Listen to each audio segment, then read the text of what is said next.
Olá a todos, bem-vindos a este canal. Hi everyone, welcome to this channel. My name is Sofia, and today I talk about a word that often shows up in very early stages of the studies, and it brings some confusion. And this is because it has so many different meanings. And the word I will talk about today is para. Para can be a preposition of movement, of time, among other contexts. So let's get started. Let's start with para as a preposition with a function of purpose or goal. Para is used to indicate an objective or a purpose of an action. For example, estudo para melhorar o meu futuro. I study to improve my future.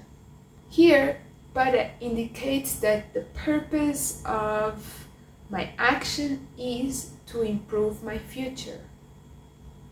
The second, a preposition with a function of movement or direction. Another very common use of para is to indicate movement or direction. We use para to show the final destination of an action. For example, vou para Lisboa amanhã. I'm going to Lisbon tomorrow. Here, para is indicating the final destination of my trip. Notice that we can also use para as when we want to suggest staying at a destination. And for this, you have to take notice that if we are using a long stay, yes, we will use para, but if we are using a short visit, we will use ara. Por exemplo, vou a Lisboa, I'm going for a short visit, versus vou para Lisboa, I'm going and I'm staying there for a long period. The third one is as a preposition of time. So here we are talking about time limits or deadlines. We use para to indicate a deadline or a time limit. For example, o projeto tem de estar pronto para o fim do mês. The project has to be ready to the end of the month. We can use either to place a time location. For example, preciso das cartas prontas para as 6:30. I need these letters ready until 6:30. Eles chegam para a semana. They arrive next week. So this form, I'm putting an emphasis on a location in a certain time frame. I'm saying these letters need to be ready at 6. This is the position, para as 6. Or para a semana, or for the next week. The second form we can use para as a preposition of time is to refer to the hours. By hours, I mean to say what time is it. For example, são 10 para as 5. Ou faltam 10 para as 5. It's 10 to 5. The next one is to use this preposition to indicate the recipient or the beneficiary. So when we use para, we want to indicate to who something is intended for or where something is being sent. For example, este livro é para ti. This book is for you. The fifth form is to express an opinion or to make a comparison. This is another important use of the word para, to make a comparison or to express an opinion. For example, Para mim, este filme é muito interessante. For me, this movie is very interesting. Ele é muito alto para a idade que tem.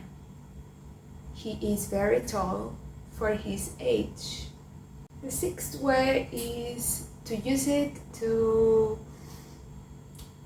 express a work or a role. For example, a Maria trabalha para uma empresa de construção. She works for a construction company. The seventh form is, like always, you will find very specific idiomatic expressions in Portuguese language that, for example, use this preposition, meaning we cannot directly translate, but we will find expressions like para in some of these idiomatic expressions. One that is very common is hoje não estou para brincadeiras. This is like a serious expression that means today I'm not open for jokes, or I'm not open for this. An extra note for this video.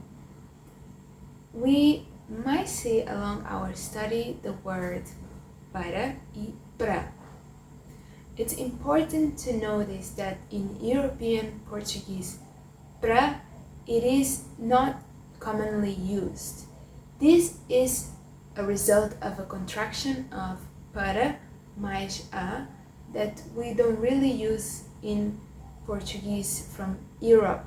So in Brazilian Portuguese, you will see pra as a contraction of para mais a, but in reality in European Portuguese, this contraction doesn't really happen, and so it remains as two separate words, as para a.